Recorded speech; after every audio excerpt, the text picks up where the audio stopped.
Bonjour à tous et heureux donc de vous retrouver aujourd'hui pour vivre ce culte en distanciel. Voilà, ça nous ramène quelques mois en arrière dans nos souvenirs, mais on rend grâce au Seigneur pour cet outil que nous avons aujourd'hui de pouvoir, même sans forcément nous retrouver, mais tout de même louer le Seigneur et passer un moment dans sa présence ensemble au travers donc de la technologie d'Internet, etc. Donc heureux de vous retrouver là où vous êtes, que Dieu vous bénisse. Alors, avant de louer le Seigneur de tout notre cœur, et je vous invite vraiment à vivre ces moments avec vos cœurs, de tout votre cœur derrière vos écrans, avant de faire ça ensemble, on va laisser la place à nos enfants qui vont nous conduire déjà ensemble dans la présence du Seigneur pour un petit medley qu'ils connaissent par cœur. Voilà, place aux enfants. Seigneur, bénis ce culte, que tout le monde regarde, et merci Seigneur, que béni soit ton nom. Amen. Amen. Amen. Amen. Ce premier chant, vous le connaissez, il n'y a vraiment personne comme Jésus. On y va ?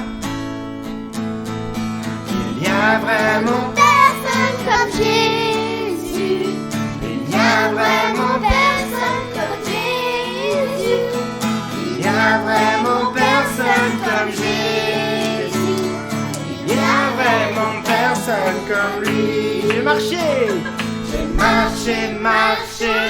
Personne, fouillé, personne, j'ai tourné,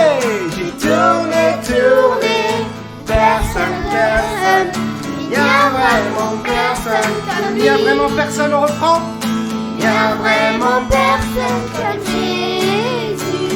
il n'y a vraiment personne, Comme Jésus. il n'y a vraiment personne, Comme Jésus. il n'y a vraiment personne, Comme lui. et j'ai marché, personne, j'ai fouillé, Fouillé. Personne, j'ai tourné, Personne. il n'y a vraiment personne. Papa Abraham a beaucoup d'enfants, et je suis un d'eux, et toi-même aussi. Nous louons le Papa Abraham Beaucoup d'enfants. Papa Abraham a beaucoup d'enfants, et je suis l'un d'eux, et toi-même aussi. Nous louons, Jésus est le rocher de ma vie. Jésus est le rocher de ma vie. Jésus est le rocher de ma vie. Jésus est le rocher de ma vie. Jésus est le rocher de ma vie. Et il est où? Il est en haut, en bas, devant, derrière, autour de moi. Il est en haut, En bas, devant, derrière, autour de moi. Il est en haut, en bas, devant, derrière, autour de moi. Jésus est le rocher de ma vie. Allez tous ensemble, Jésus est le rocher. Jésus est le rocher de ma vie. Jésus est le rocher de ma vie. Jésus est le rocher de ma vie. Jésus est le rocher de ma vie. Et il est où? Il est en haut, en bas, devant, Derrière, autour de moi. Il est en haut, en bas, devant, derrière, autour de moi. Il est Et en haut, en bas, devant, derrière, autour de moi. Jésus est le rocher de ma vie. Bravo les enfants. Voilà, merci aux enfants donc pour ce moment. Nous voulons continuer de louer le Seigneur. Alors de tout notre cœur, prenons ce prochain chant, Dieu de lumière.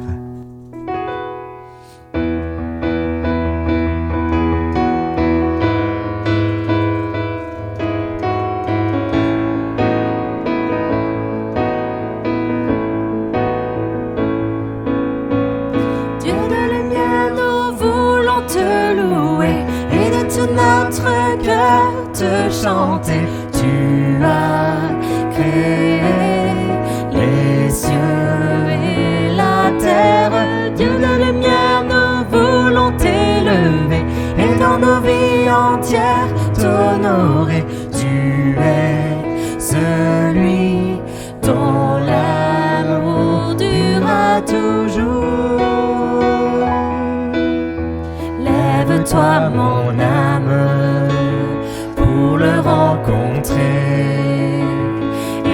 avec les anges, viens le célébrer.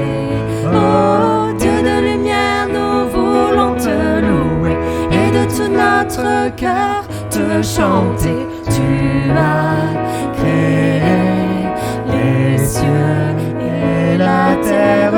Dieu de lumière, nous voulons t'élever et dans nos vies entières t'honorer. Tu es celui dont l'amour durera toujours. Amour insondable, patience infinie, grâce incomparable qui nous rend la vie. Oh Dieu de lumière, nous voulons te louer et dans tout notre cœur te chanter. Tu as créé les cieux et la terre. Dieu de lumière, nous voulons t'élever et dans nos vies entières t'honorer. Tu es celui dont l'amour durera toujours.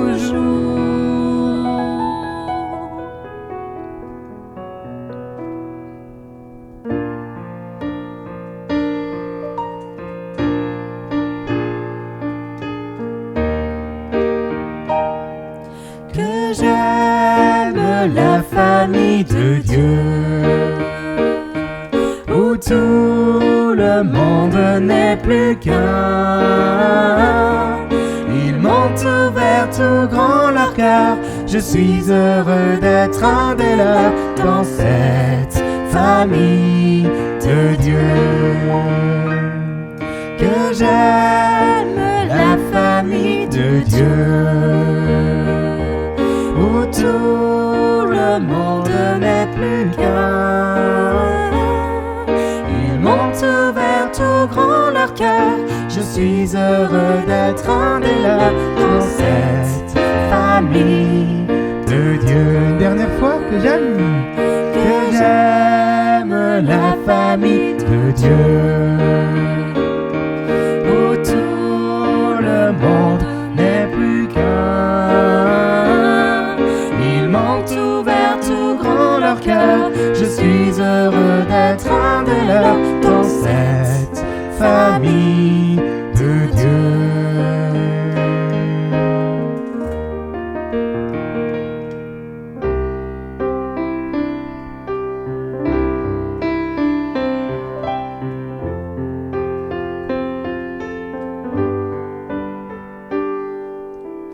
Quittant la gloire de ton ciel, tu es venu sur terre. Fils aimé du Dieu éternel, tes bras tu as ouverts. Ta grâce a bouleversé le cours de notre humanité. Nous crions ensemble victoire. Christ est la lumière du monde, que sa gloire couvre la terre. Puissance infinie qui libère, son nom est saint, il est saint, il est saint. Nous les fils et les filles du roi entonnons chaque jour un hymne de gloire et de joie, célébrant son amour. Les nations de la terre s'inclineront devant le Père, chanteront ensemble victoire. Christ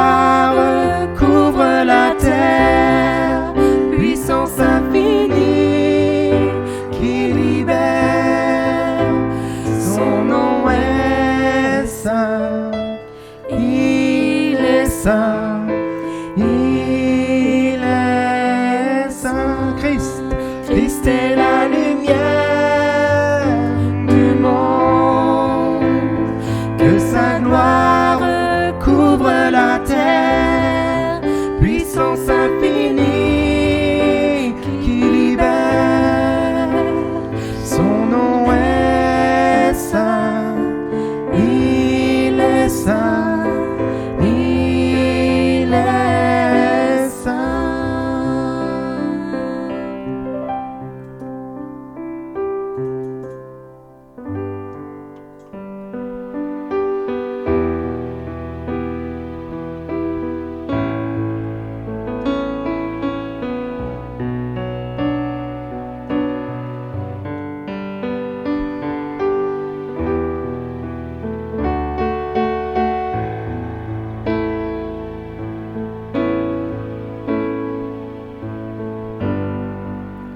Couronné, rayonnant de majesté, tout l'univers proclame ta grandeur.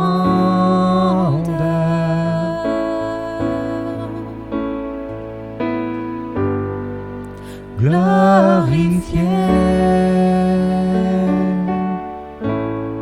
par les anges prosternés, tu es assis à la droite du Père. Jésus, merveilleux nom, qui est semblable à toi, ô Dieu. Jésus, ton précieux nom est digne d'hommage.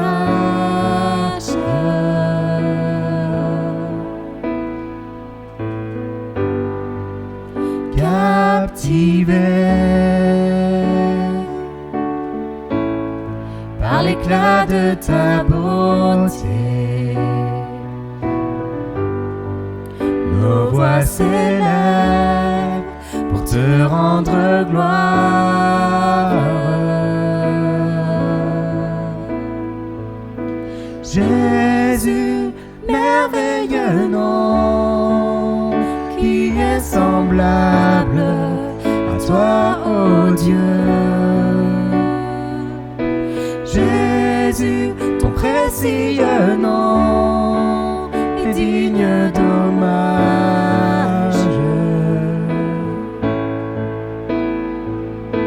Jésus, merveilleux nom, qui est semblable à toi, ô Dieu. Jésus, ton précieux nom est digne d'hommage.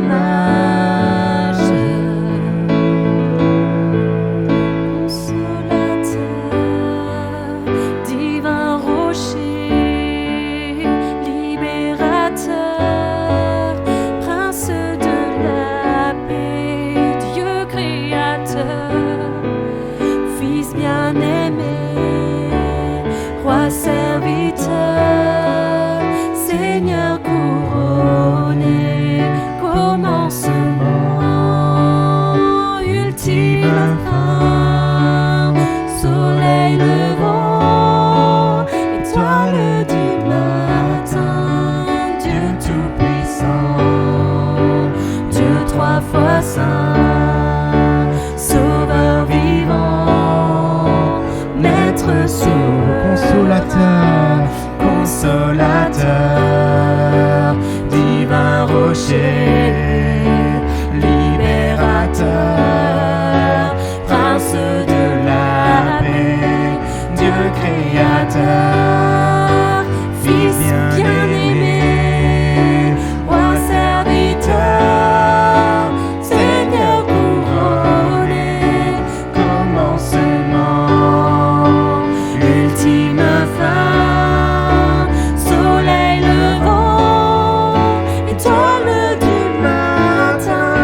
Jésus, ton précieux nom est digne d'hommage.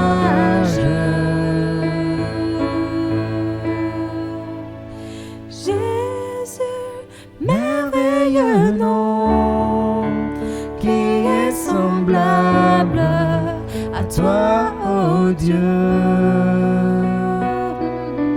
Jésus, ton précieux nom est digne d'hommage. Seigneur Jésus, nous voulons te bénir, Seigneur. Là où nous sommes et tels que nous sommes, nous voulons te bénir, te dire merci. Merci parce que tu t'es fait homme afin de te faire tout à nouveau notre Dieu. Seigneur, nous voulons t'accueillir par la foi, non seulement dans ces moments, mais dans nos vies. T'accueillir et marcher à ton rythme, à ta suite, avec toi, Seigneur, tout le reste de notre vie. Que ton nom soit béni, parce que c'est dans l'amour que nous pouvons alors évoluer, que nous pouvons avancer. Que ton nom soit élevé, Jésus, parce que tu es ce Dieu qui nous a aimés le premier et qui aujourd'hui encore nous appelle à ta suite. Tels que nous sommes, nous venons et te disons, Seigneur, prends ma vie. Merci Jésus, Amen.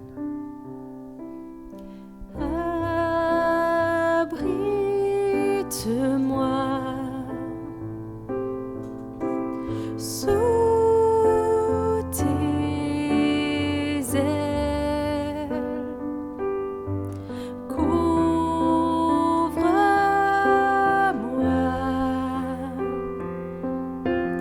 par ta main puissante, même si les océans se déchaînent, je les traverserai avec toi. Père, tu domines les tempêtes. Je suis tranquille car tu es là. Je suis tranquille car tu es là. En Jésus seul, je me confie. Il me donne force, calme et puissance, même si les océans se déchaînent. Dis-lui, je les traverse avec toi. Je les traverserai avec toi. Père, tu domines les tempêtes. Je suis tranquille car tu es là. Même si les océans se déchaînent, je les traverserai avec toi. Père, tu domines les tempêtes. Je suis tranquille car tu es là. Je suis tranquille car tu es là.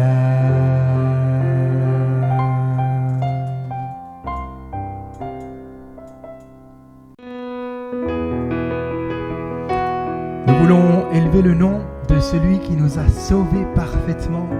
Chantons ensemble à celui qui nous aime, qui nous a délivrés de nos péchés par son sang. À lui la gloire, à lui la victoire.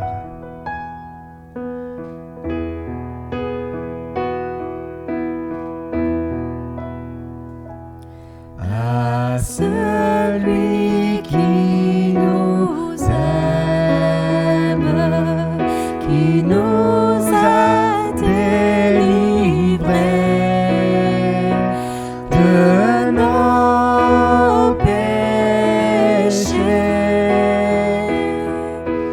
par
siècles.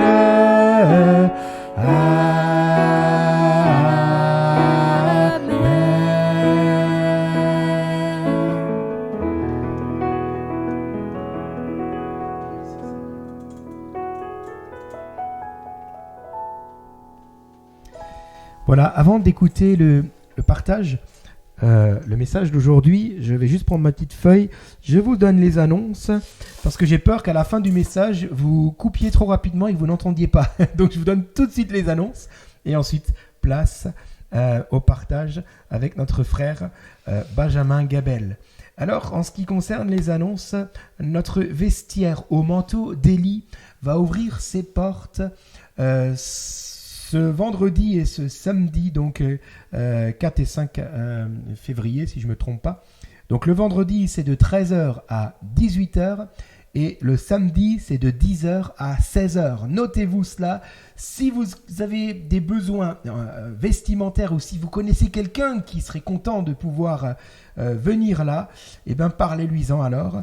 Vendredi 13h, 18h, samedi 10h, 16h, dans les locaux de l'église de Vasselonne, 9 rue des Glycines. On vous y attend. N'hésitez pas à venir pour ce vestiaire solidaire. J'appelle aussi toute une équipe à se mobiliser demain, lundi 31, à partir de 9h et pour toute la journée s'il le faut, afin de préparer ce vestiaire donc dans les locaux de l'église. Rendez-vous demain à partir de 9h, mais attention, ne venez pas si vous êtes positif au Covid et encore en confinement chez vous, en isolation, enfin en isolement plutôt. Je vais y arriver, en isolement. Voilà, merci donc de respecter chacun à ce niveau-là. Rendez-vous mardi soir à 20h15 pour notre réunion de prière en présentiel, dans les locaux. Voilà, on vous y attend donc. Le thème de cette soirée, un peu particulière, sera, nous allons essayer d'aborder ensemble, je vais vous partager autour de la volonté de Dieu face au vaccin, au pass vaccinal, à toutes ces choses-là. Quelle est donc la volonté de Dieu pour son Église ? Ce message sera enregistré et rediffusé en direct sur notre page YouTube, donc mardi à 20h15. Si vous ne pouvez pas venir dans les locaux, connectez-vous pour suivre ce moment, ce partage autour de cette thématique tellement débattue et qui fait tellement de mal, même à l'église. Et voilà pourquoi j'aimerais vous en parler afin que nous puissions rester dans la volonté du Seigneur par rapport à tout cela. Et puis dimanche, nous aurons notre culte à 10h dans les locaux, donc on vous y attend. Et nous aurons lors de ce dimanche-là aussi une, non pas une agape, qu'est-ce que je dis moi, mais la Sainte Seine. Voilà, nous prendrons le pain, nous prendrons le vin. Je vous en parle afin que vous n'oubliez pas d'emmener avec vous vos kits Sainte Seine, tout simplement. Voilà pour les annonces. Ce qui est bien avec la vidéo, c'est que vous pouvez revenir en arrière si besoin pour réécouter. Place maintenant au partage. Que Dieu vous bénisse par sa parole. À bientôt.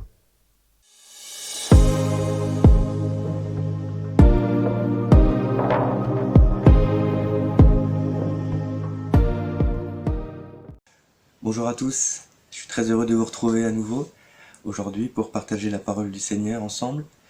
Nous sommes encore en distance, en vidéo, en différé, mais c'est pas grave, je crois que nous pouvons profiter de ces instants chez nous, chacun chez nous, pour nous tourner vers le Seigneur en famille ou seul, et recevoir de lui ce qu'il veut nous donner. Et aussi, du coup, quand on est privé de quelque chose, c'est là qu'on en mesure aussi la vraie valeur. Alors vous allez voir par rapport au partage, je dis ça par rapport au partage qu'on va faire, que oui, nous sommes tous un corps et que même éloignés parfois, nous pouvons faire corps par l'Esprit grâce au Seigneur Jésus. Je vous invite, vous l'aurez peut-être déjà deviné, mais on va lire un texte ensemble pour commencer qui se trouve dans 1 Corinthiens au chapitre 12, qui parle justement du corps de Christ que nous sommes. Et nous allons lire à partir du verset 12. Alors je vais peut-être sauter certains versets, on va lire entre le verset 12 et le verset 27 du chapitre 12 de 1 Corinthiens. Car, comme le corps est un et a plusieurs membres, et comme tous les membres du corps, malgré leur nombre, ne forment qu'un seul corps, ainsi en est-il de Christ. Nous avons tous, en effet, été baptisés dans un seul esprit pour former un seul corps, soit juifs, soit grecs, soit esclaves, soit libres, et nous avons été abreuvés tous d'un même esprit, d'un seul esprit. Ainsi, le corps n'est pas un seul membre, mais il est formé de plusieurs membres. Si le pied disait « parce que je ne suis pas une main, je ne suis pas du corps », ne serait-il pas du corps pour cela? Et si l'oreille disait « parce que je ne suis pas un œil, je ne suis pas du corps », ne serait-elle pas du corps pour cela? Si tout le corps était œil, où serait l'ouïe? S'il était tout ouïe, où serait l'odorat? Maintenant, Dieu a placé chacun des membres dans le corps comme il l'a voulu. Si tous étaient un seul membre, où serait le corps? Maintenant donc, il y a plusieurs membres et un seul corps. L'œil ne peut pas dire à la main « je n'ai pas besoin de toi », ni la tête dire aux pieds « je n'ai pas besoin de vous ». Mais bien, plutôt, les membres du corps qui paraissent être les plus faibles sont nécessaires. Et ceux que nous estimons être les moins honorables du corps, nous les entourons d'un plus grand honneur. Ainsi, nos membres les moins honnêtes reçoivent le plus d'honneur, tandis que ceux qui sont honnêtes n'en ont pas besoin. Dieu a disposé le corps de manière à donner plus d'honneur à ceux qui en manquaient, afin qu'il n'y ait pas de division dans le corps, mais que les membres aient également soin les uns des autres. Et si un membre souffre, tous les membres souffrent avec lui. Si un membre est honoré, tous les membres se réjouissent avec lui. Vous êtes le corps de Christ, et vous êtes ses membres, chacun pour sa part. Voilà, donc finalement j'ai tout lu. Alors, comme je l'ai dit, on va parler du corps de Christ que nous sommes, et puis je vais essayer de prendre plusieurs points pour articuler tout cela, pour prendre conscience de ce que nous sommes, et aussi peut-être prendre conscience de certains écueils à éviter, ou en tout cas à savoir reconnaître lorsqu'ils arrivent sur notre chemin, pour ne pas provoquer d'accident. Alors, pour que ça fonctionne, cette notion-là biblique que nous, les chrétiens, c'est les enfants du Seigneur, nous sommes partie intégrante du corps, j'ai noté dans ce que nous avons lu 2 choses qui me semblent importantes, et 2 choses qui sont liées ensemble, c'est-à-dire que pour que cela fonctionne, il ne faut pas qu'il y ait seulement une de ces 2 choses-là qui fonctionne, il faut que les 2 fonctionnent ensemble. La première, vous allez voir, qui est simple, qui est évidente, c'est que nous sommes le corps de Christ. Nous ne sommes pas un corps, nous ne sommes pas un corps autonome, seul quelque part, sorti de nulle part. Nous sommes, et la Bible nous le dit, nous sommes le corps de Christ. Et dans Colossiens au chapitre 1 au verset 18, la Bible nous dit que Christ est la tête du corps de l'Église. Donc nous sommes bien le corps de quelqu'un, nous appartenons bien à quelqu'un, et si Christ est la tête, c'est qu'en plus nous y appartenons, et donc c'est cette tête qui décide. Et donc c'est un point primordial. Nous sommes un corps, nous sommes un groupe, nous sommes une communauté, j'aime bien le dire, nous sommes un peuple, mais pas de façon autonome, spontanée, où d'un coup des membres se seraient liés les uns aux autres pour créer quelque chose que nous sommes. C'est possible que ça se passe comme ça, mais l'Église, ce n'est pas ça. Et donc, ce n'est pas un groupement de gens qui auraient trouvé des affinités philosophiques, spirituelles, matérielles, peu importe, culturelles. Non, ce n'est pas ça, ça peut être cela, mais c'est pas du tout ça le point central de notre union. Non, le point central de notre union, c'est que nous sommes l'Église, et que nous n'existons réellement qu'en étant rattachés à celui qui est notre tête, c'est-à-dire le Christ. Rattaché, connecté, je vais dire souvent le mot connecté aujourd'hui, c'est un terme que j'aime pas trop, mais il veut dire ce qu'il veut dire, alors il est très bien. Si on reste aussi dans cette notion de membres, que ce soit des membres du corps humain, ou même si vous réfléchissez sur la vision des plantes, hein, d'un arbre sur lequel on viendrait ajouter des membres, on parle aussi de greffe. Et donc, nous sommes rattachés, connectés, greffés, et donc pilotés, commandés, dirigés par notre tête, qui est le Christ. Et nous n'existons en tant qu'Église qu'uniquement lorsque nous sommes rattachés d'une manière ou d'une autre à Christ. Pas comme nous sommes rattachés les uns aux autres, mais comme nous sommes rattachés les uns aux autres au Christ. Et qu'en fait, notre union sacrée, je dirais, dans le vrai sens du terme, dans le noble sens du terme. C'est cette union que nous pouvons avoir avec le Christ, que la Bible nous propose de cultiver, de chercher et de protéger, je crois. Alors, j'ai voulu commencer par cette évidence pour que déjà on soit tous d'accord sur quelque chose et que ça soit quelque chose qui puisse être notre fondement pour le partage d'aujourd'hui. C'est notre fondement depuis toujours, je le crois.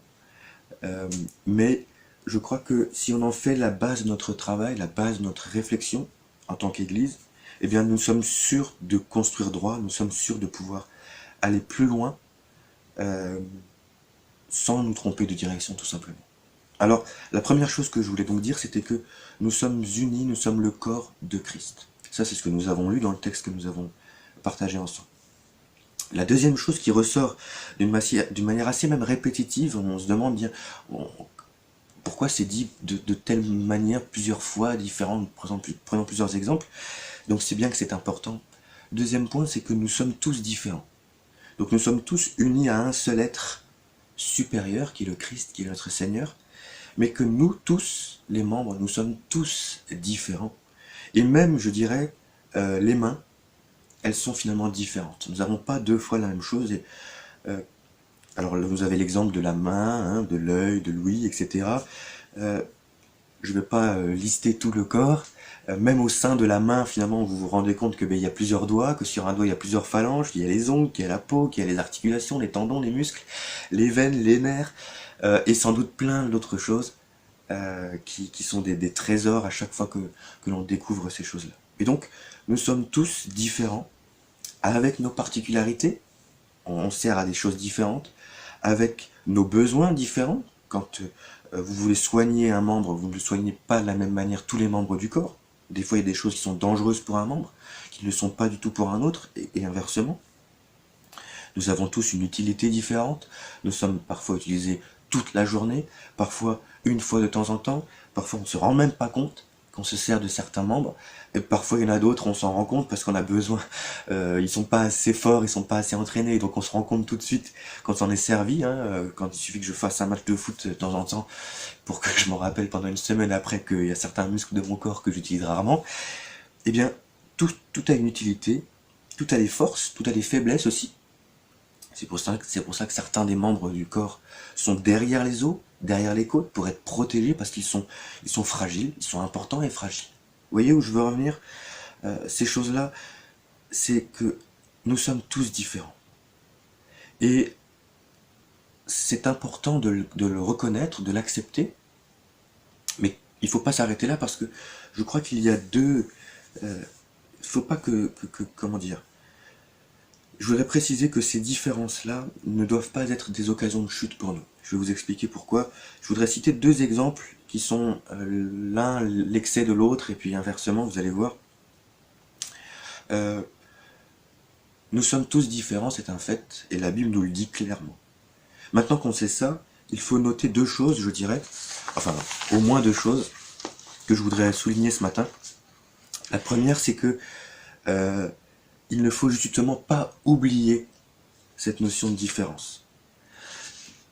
Parce que si j'oublie que nous sommes tous différents, et donc, je le répète, avec nos besoins différents, nos problèmes, nos faiblesses différentes, nos forces différentes, eh bien si j'oublie ça, je vais avoir tendance à obliger les autres membres du corps à fonctionner comme moi je fonctionne, en disant que ce membre-là, il a besoin des mêmes besoins que moi, il a les mêmes faiblesses que moi, les mêmes forces que moi, et donc il faut absolument qu'il vive les mêmes expériences que moi, de la même manière que moi. Vous voyez? Et je pense qu'on l'a tous fait vivre, malheureusement, et qu'on l'a tous vécu, malheureusement aussi, de la part des autres, où notre différence n'est pas prise en compte, n'est pas mesurée à sa juste valeur. Je dirais pas qu'elle doit être valorisée, mais en tout cas qu'elle doit être tolérée, qu'elle doit être reconnue, et qu'une fois qu'on l'a reconnue, eh bien, il faut la prendre en compte, tout simplement. Et finalement, quand on lit la Bible, on se rend compte que Jésus lui-même a utilisé une multitude de techniques, je dirais, différentes pour parler aux hommes, pour les guérir, pour les sauver, pour pardonner leurs péchés. Il a été à chaque fois, lui, le point central, le seul chemin, la seule vérité, la seule vie. Mais à chaque fois, il l'a fait d'une manière différente. Parfois avec force, parfois avec douceur, parfois d'une manière complètement surréaliste où il a craché dans du sable, il a fait de la boue, enfin, et après il a fait une espèce de cataplasme avec ça. Enfin, je veux dire, à chaque fois c'était différent. Pourquoi? Parce qu'à chaque fois, il croisait des gens qui étaient différents, avec leur passé, avec leurs différentes souffrances, et donc, il avait besoin de s'adapter à ces personnes-là. Et à la personne, je prends toujours cet exemple, parce que moi, personnellement, je serais parti en courant si j'avais vu ça, si j'avais vu Jésus cracher, faire de la boue avec sa salive. Je m'aurais dit, mais encore un hérétique qui cherche quelque chose pour se faire remarquer. Eh bien non. Et je crois que le Seigneur a mis ça dans la parole de Dieu, dans sa Bible, pour justement que des gens comme moi ne soient pas soient remis en question.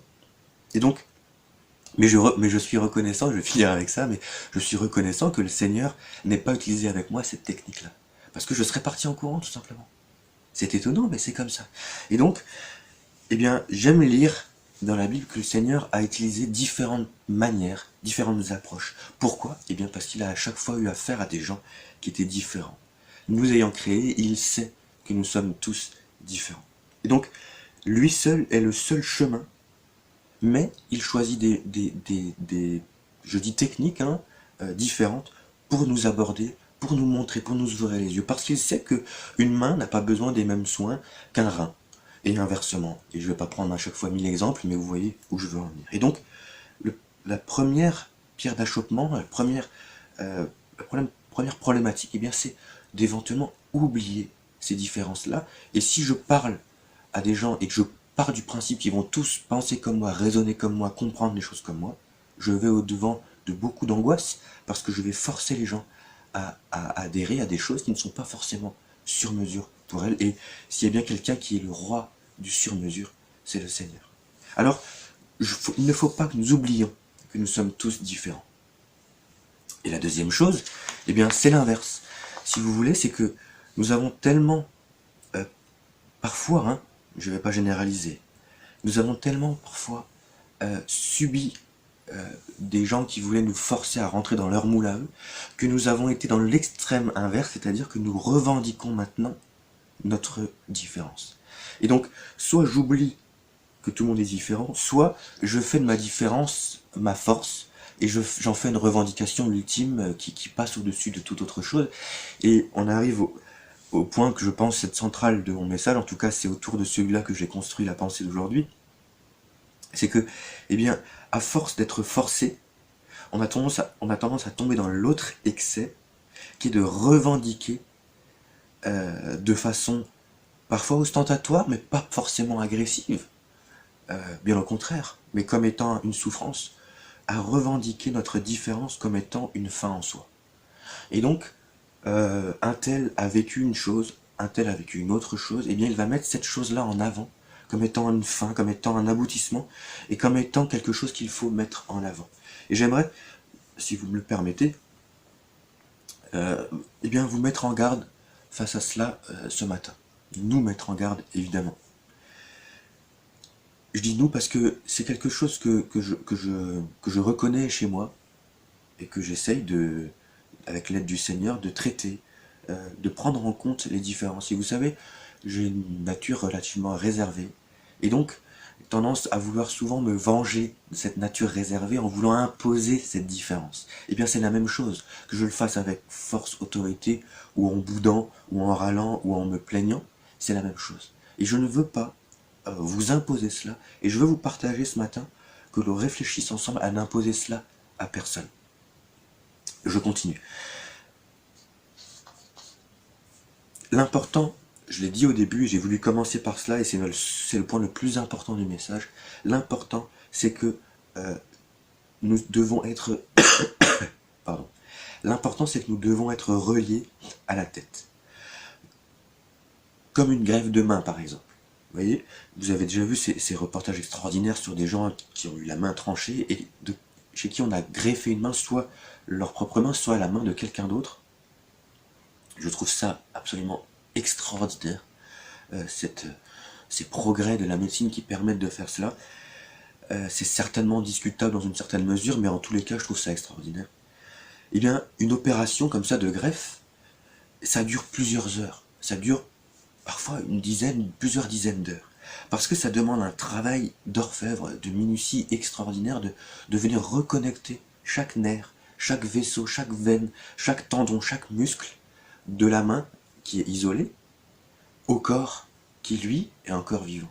Et pour que la main puisse faire partie du corps, avec sa différence, il faut avant toute chose qu'elle soit connectée, qu'elle soit greffée. Et ce travail-là peut prendre des heures, et je dirais que sur le plan spirituel, ça peut prendre plusieurs années, ça peut prendre une vie de reconnecter chaque chose. Pourquoi est-ce qu'il faut reconnecter tout cela? Parce que le corps est traversé par des informations via les nerfs, par du mouvement via les muscles, via les tendons, et surtout, il est traversé par la vie, par l'oxygène, via le sang. Et si tout cela n'est pas connecté, greffé de la main au corps, lorsque je fais ma greffe, eh bien ma main ne sera jamais prise et la greffe sera rejetée tout simplement par le corps. Parce qu'il faut que la tête puisse envoyer les ordres à la main pour qu'elle puisse bouger. Il faut que le cœur puisse envoyer du sang jusqu'au bout des doigts pour que la vie puisse être transmise. Et il faut que les nerfs tout entiers soient connectés pour que, quand ma main a froid, mon corps puisse le savoir. Et ça, c'est quelque chose qui me semble être plus important que notre différence. C'est-à-dire que, oui, une main, je vais rester sur la main, oui, une main, c'est différent, c'est unique. Mais finalement, revendiquer l'unicité de cette main n'a aucun intérêt si cette main n'est pas connectée au corps, si cette main n'est pas greffée. Et ce qui compte, c'est d'être traversé par la même vie que les autres membres du corps. Et cette vie, elle vient de notre tête, qui est le Christ. Et si l'on en croit, et je le crois, si on en croit la nouvelle direction que prend notre assemblée, notre église de Vasselonne, et c'est pour ça aussi que ce message-là, je crois vraiment de tout mon cœur qu'il est... là, il va se retrouver sur Internet.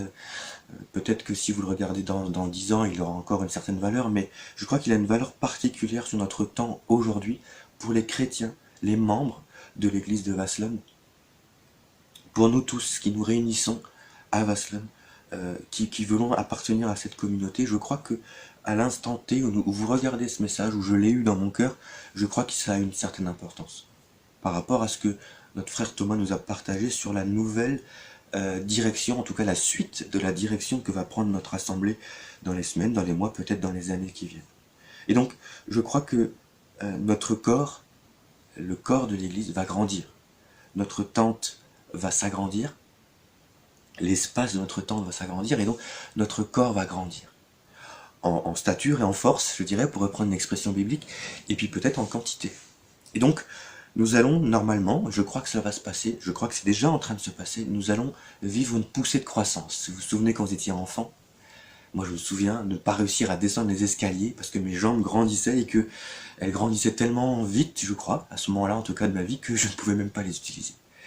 Je crois que notre corps va subir, va vivre, va traverser une poussée de croissance dans les mois, dans les années qui viennent. Et je ne veux pas faire une déclaration prophétique de quoi que ce soit, non. Je veux juste rentrer dans la pensée, dans la vision que notre frère nous a partagée comme venant du Seigneur, et y adhérer pleinement en disant, je crois vraiment que notre corps va vivre bientôt là, et que c'est en train de se préparer une poussée de croissance. Et une poussée de croissance, c'est douloureux. Les dents poussent, les membres poussent, les habits deviennent trop petits, les muscles, le corps commence à se transformer, et c'est quelque chose qui peut être douloureux. Et donc, si je ne me suis pas préparé à cette poussée de croissance en étant connecté, greffé solidement, nerf par nerf, vaisseau par vaisseau, veine par veine, muscle par muscle, etc., etc., alors je risque de subir cette poussée de croissance qui déjà, lorsque je suis bien greffé, peut s'avérer être douloureuse. Mais alors si je suis pas greffé, mal greffé, alors là, je ne vais rien comprendre à ce qui va se passer parce que les informations ne vont pas être bien transmises, parce que je ne vais pas pouvoir grandir en même temps que le corps, et ça me semble dangereux de ne pas vivre au rythme du corps. Parce que chaque membre vit au rythme du corps, et on l'a bien lu tout à l'heure. Alors, je crois vraiment que c'est quelque chose à laquelle il faut faire attention ensemble, et en ce moment particulièrement. Se préparer à cela. Alors,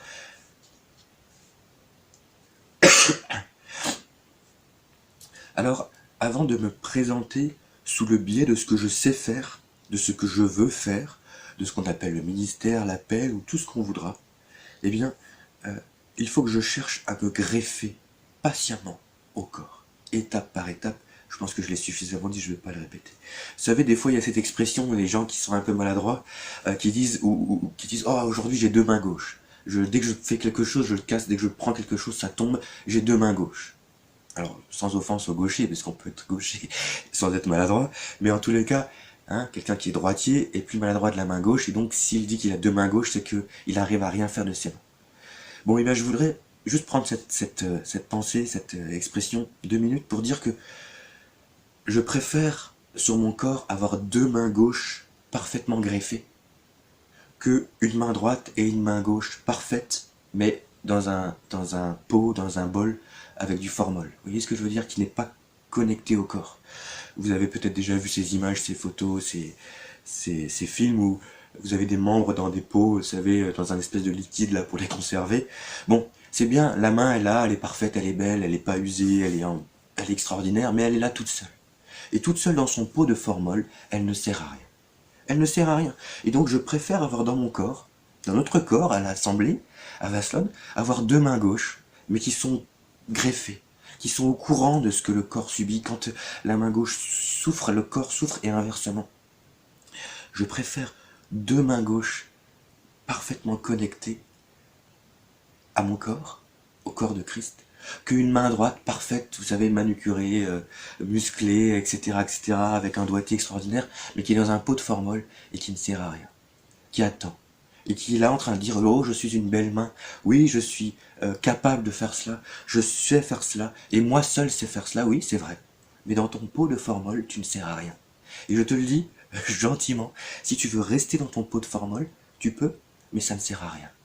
Et je te conseille, même si tu as une 2e main gauche, connecte-toi. Parce qu'une fois que tu seras connecté, on va le voir après, je ne vais pas aller trop vite, une fois que tu seras connecté, tu vas apprendre et tu vas progresser. Et une fois qu'une personne a été greffée, eh bien, et que la greffe a prise, eh bien alors enfin peut commencer la rééducation.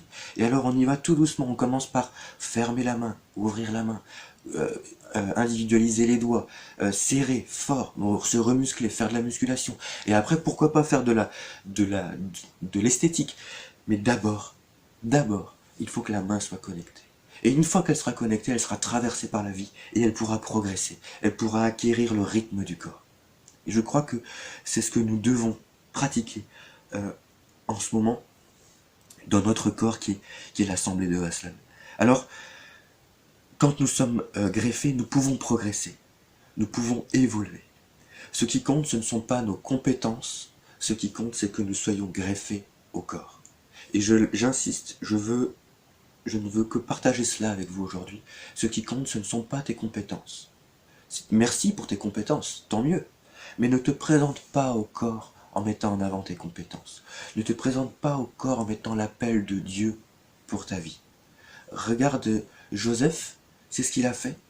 Je ne sais pas s'il a eu raison ou qu'il a eu tort. Il est venu, il s'est présenté à sa famille en mettant en avant ce que le Seigneur lui avait dit. Et ça n'a pas marché. Ça n'a pas fonctionné. Pourtant, c'est le Seigneur qui lui avait dit. C'était pas des mensonges. Donc, ne te présente pas au corps en mettant en avant ce que tu veux faire, les dons que tu as reçus, les choses que tu peux faire, que tu sais faire. Merci pour ces choses. Mais ce qui compte, c'est que tu te proposes au corps, tu arrives au corps en cherchant à te connecter, en cherchant à vivre à son rythme, à sa température, à sa tension, à son flux nerveux, à son flux sanguin, etc. J'aime bien cette image, je vais la répéter encore sans cesse. Ce qui compte, ce ne sont pas les compétences. Et je vais rester sur cette notion de compétence. Je vais, si vous voulez bien, me resservir d'un partage que je vous ai donné il y a quelques mois, je crois, un mardi soir, autour de la personne d'Étienne. On lit ça dans le livre des Actes. D'ailleurs, je reviendrai sur les livres des Actes après, peut-être, si j'oublie pas. Les Actes, chapitre 6, versets 1 à 8.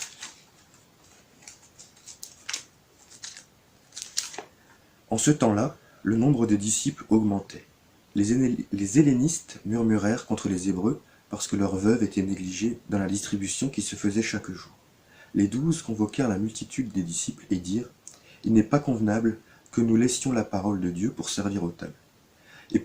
C'est pourquoi, frères, choisissez parmi vous 7 hommes de qui l'on rende un bon témoignage, qui soient pleins d'Esprit Saint et de sagesse, et que nous chargerons de cet emploi, donc cet emploi de servir aux tables.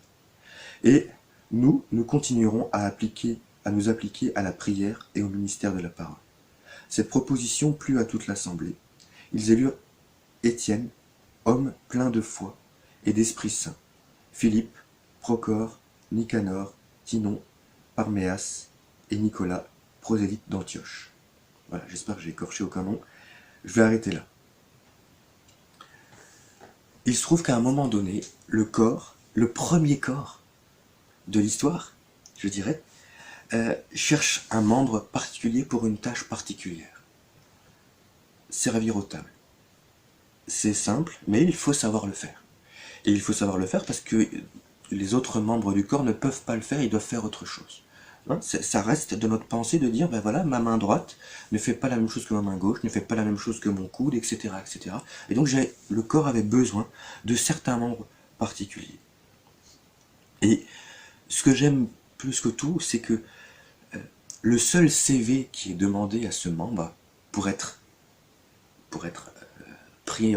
utilisé, eh bien, c'est d'être rempli du Saint-Esprit et que cela se voit, qu'il y ait un bon témoignage. Et donc, vous voyez, le CV qui était demandé, c'était, si je reprends ce que j'ai dit tout à l'heure, c'était d'être traversé par la même vie, par le même esprit que celui de la tête, que celui de Christ.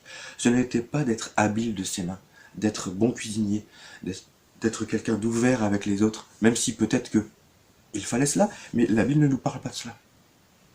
La Bible ne nous dit pas, on cherche un serveur qui soit quelqu'un d'ouvert, quelqu'un qui sache compter, quelqu'un qui sache faire ceci, faire cela. Non, ce n'est pas ça qui a été réclamé à ces hommes. Ce qui a été réclamé à ces hommes, c'est qu'ils soient remplis du Saint-Esprit, et ce ne sont pas eux qui devaient se présenter comme étant remplis du Saint-Esprit, c'est le peuple qui devait discerner en eux qu'ils étaient remplis du Saint-Esprit, ce qui veut donc dire qu'il y avait un témoignage. Et c'est pour ça que j'ai réagi tout à l'heure en parlant des actes, parce que le livre des actes, il ne s'appelle pas le livre des prophéties, il ne s'appelle pas le livre des prières, il ne s'appelle pas le livre des exhortations, il s'appelle bien le livre des actes. Et se connecter, faire corps, c'est agir, c'est vivre, c'est pratiquer, c'est être en mouvement, c'est respirer, c'est parler, c'est voir, c'est porter. Et le livre des actes des apôtres, certains veulent dire les actes du Saint-Esprit, on va dire que les apôtres étaient remplis du Saint-Esprit et que tout cela était amalgamé. Le livre des actes porte bien son nom. Après l'œuvre de Christ vient le moment des actes. Et le moment des actes peut avoir lieu à partir du moment où le corps fait corps, à partir du moment où le corps est mis en vie par la vie justement, pas par lui-même, par la tête, par le Christ, et par un même esprit, par un même sang qui coule dans chacune des veines, par les mêmes informations qui transitent par les nerfs, qui donc ont été connectés. Et donc, le membre qui veut se rattacher au corps doit vouloir se rattacher au corps, non pas parce qu'il peut apporter quelque chose au corps, mais parce qu'il veut être vivifié par le corps. J'aimerais voir vos visages pour être sûr que ce que je vous dis est clair. C'est clair dans mon esprit, mais j'espère vraiment que ça l'est aussi dans le vôtre. Maintenant, je prie que le Seigneur puisse nous aider à comprendre cela. Le membre ne doit pas vouloir faire partie du corps pour apporter quelque chose au corps. Il va le faire, mais ce n'est pas ça le but. Le but, c'est de sortir du pot de formol pour être vivifié par le corps. Et le corps est vivifié par la tête, par le Christ. Voilà. Et donc Étienne, on lit, alors je vous invite à lire la suite de la vie d'Étienne, parce que il n'a pas fait que servir aux tables. Il n'a pas fait que servir aux tables, loin de là. Et c'est ça aussi qui est formidable, c'est que le membre est rattaché au corps pour une certaine fonction, mais en fait, il va servir à beaucoup plus. Il va servir à beaucoup plus. Et donc, un membre, il est plus important, qu'un membre soit rempli du Saint-Esprit plutôt qu'il soit compétent. Parce que quand on est rempli du Saint-Esprit, quand on est un membre rempli du Saint-Esprit et que l'on cherche à se connecter à un corps, eh bien, il y a 3 choses que je trouve extraordinaires. C'est que la première, eh bien, s'il est rempli du Saint-Esprit, du même esprit, la Bible nous le dit, on l'a lu tout à l'heure, rempli du même esprit, baptisé dans le même esprit, eh bien alors il aura les mêmes informations, la même vie en lui. Il n'y aura pas de contretemps, vous voyez, où le cœur reçoit une information, le cerveau reçoit une information, hein, par exemple la main, quand elle se brûle, il faut qu'elle puisse sentir la chaleur. Mais ça ne suffit pas de sentir la chaleur, il faut pouvoir transférer l'information jusqu'au cerveau. Et une fois que le cerveau a l'information, il faut que le cerveau ordonne aux muscles de la main de se lever. Mais la main ne se lève pas toute seule, il faut que le bras entier. Vous comprenez ce que je veux dire? Donc s'il y a un contretemps, s'il y a un décalage, alors ça ne marche pas. Et les gens qui souffrent de la maladie d'Alzheimer ou des choses comme ça, je ne suis pas un expert, loin de là, mais eh bien tout cela est cassé, tout ça est abîmé, qui fait qu'il y a un décalage entre toutes ces choses-là. Et c'est malheureux. Le corps de Christ n'est pas appelé à souffrir de cette maladie-là. Et pour qu'il ne souffre pas, il faut qu'il soit rempli du Saint-Esprit. Et alors, traversé par la vie, traversé par les informations qui viennent de Christ, qui viennent de la tête, alors le membre fait partie intégrante du corps. La deuxième chose, c'est que, comme il est connecté au corps, il va grandir au même rythme que le corps. Et vous voyez, on ne greffe pas une main d'adulte sur un corps d'enfant en se disant, bon bah au bout d'un moment le corps va grandir. Non. Il faut greffer un membre qui a la taille du corps. Et après, ensemble, le corps grandit. Et c'est rigolo, je trouve toujours ça rigolo sur les bébés, les nouveau-nés. Vous regardez, quand les nouveau-nés lèvent leurs mains, ils ont à peine les mains qui sont au-dessus de leur tête. Leur bras est tout court, tout petit. Et ça serait rigolo de se dire que maintenant, on est grandi et que notre main soit toujours au-dessus de notre tête. Vous voyez ce que je veux dire? Je ne sais pas si vous voyez, mais non, notre bras va grandir pour que nous puissions avoir de grands bras, justement. Eh bien, si vous mettez sur un nouveau-né des bras d'adulte, ça n'a aucun intérêt. Et donc, le membre, une fois connecté, une fois greffé, il va grandir, il va prendre les couleurs, il va prendre le rythme du corps. Mais ça, c'est seulement parce qu'il est traversé par cette même vie. Et puis, la dernière chose, le dernier point, par rapport à Étienne, c'est que le membre rempli du Saint-Esprit ne va pas se contenter d'un service matériel. C'est un service très important, mais il ne va pas s'en contenter. Étienne ne s'est pas contenté de servir aux tables. Parce qu'il était rempli du Saint-Esprit, il a servi aux tables et il s'est mis à la disposition, mais parce qu'il était rempli du Saint-Esprit, il a aussi fait de grandes choses spirituelles, des miracles. Et vous voyez qu'à la fin de sa vie, il va se faire lapider à cause de sa foi, à cause de son œuvre spirituelle. Et donc, un membre connecté, rempli du Saint-Esprit, va agir de manière matérielle, et il va aussi agir de manière spirituelle. Et c'est pour ça que le livre des actes s'appelle le livre des actes. Parce que le corps agit. Voilà, c'était mon message d'aujourd'hui. Cherchons à être unis au corps avant toute chose. Pour que chaque personne qui risque d'arriver dans notre assemblée, dans notre corps, dans les temps qui viennent, puisse être motivée par cela. En se disant pas, ah, mais moi je ne sais rien faire, moi je suis utile à peu de choses, moi je ne sais pas faire ceci, moi à quoi je vais servir. Il ne faut pas que cette question-là soit d'abord. Il faut que la première question c'est, je vois ce corps vivant et j'ai envie d'en faire partie. J'ai envie de me greffer à ce corps. Montrez-moi où sont les nerfs, montrez-moi où sont les veines. Et cela, les gens pourront le voir seulement si nous le pratiquons, si nous les excitons à pratiquer ceci, vous voyez. Si j'entre dans un groupe où je vois que chacun cherche à être membre les uns des autres, à se connaître, à se respecter, à qui ne met pas en avant sa différence, qui n'oublie pas les différences des autres, qui vit au rythme du corps. C'est important, vivre au rythme du corps. Je crois que plusieurs dans notre assemblée ont déjà souffert de cela, vous savez, le syndrome des membres sans repos, où quand je m'endors, eh bien, non, mes membres continuent à être éveillés. Il y a un désaccord qui se fait entre le rythme de certains membres et le rythme d'autres membres, qui fait qu'on n'a pas de repos. Quand j'arrive dans un corps, dans une assemblée, dans une communauté où je vois que chacun cherche à vivre au même rythme, spirituellement et puis même humainement, je dirais, eh bien alors, ça me donne envie d'être connecté. Je suis excité à faire partie de cela. Et je crois que nous devons nous préparer à cette poussée de croissance qui nous attend, qui a déjà commencé, je crois, pour que nous soyons unis les uns aux autres et que nous motivions les autres à être unis à nous, et surtout, je boucle ma boucle, et surtout unis avec le Christ. Alors, je vous laisse avec cette image. Il vaut mieux 2 mains gauches greffées au corps qu'une main parfaitement dessinée, mais dans un pot de formol. Et je vais conclure avec cette prière de Jésus qu'on trouve dans le livre de Jean, au chapitre 17, et je vous laisserai avec cette pensée. Et je pense que nous devons faire en sorte, méditer cette prière pour que nous puissions mettre nos cœurs en ordre, mettre nos cœurs en place pour qu'elle puisse s'exaucer, cette prière-là. Jean chapitre 17, verset 20. Ce n'est pas pour eux seulement que je prie, mais encore pour ceux qui croiront en moi par leur parole, afin que tous soient un, comme toi, Père, tu es en moi, et comme je suis en toi, afin qu'eux aussi soient un en nous, pour que le monde croie que tu m'as envoyé. Je leur ai donné la gloire que tu m'as donnée, afin qu'ils soient un comme nous sommes un, moi en eux et toi en moi, afin qu'ils soient parfaitement un, et que le monde connaisse que tu m'as envoyé, et que tu les as aimés comme tu m'as aimé. Voilà, ça me semble être une synthèse, c'est une introduction, une synthèse, un développement, ça se suffit. Christ est uni à Dieu, nous sommes unis au Christ, nous devons être unis comme eux entre nous, et cela va nous faire grandir, et cela va donner dehors, à l'extérieur, à ceux qui vont nous entendre, à ceux qui vont nous voir, va donner une image de Dieu, clairement, une illustration de Dieu, et une soif, je le crois, je l'espère, de participer à cela pour l'éternité. Voilà, je vous laisse avec ces paroles. J'espère vous revoir bientôt en vrai. Je vais prier et je vous souhaite un bon dimanche à tous. Au revoir. Seigneur Jésus, je te remercie parce que tu nous as montré l'exemple.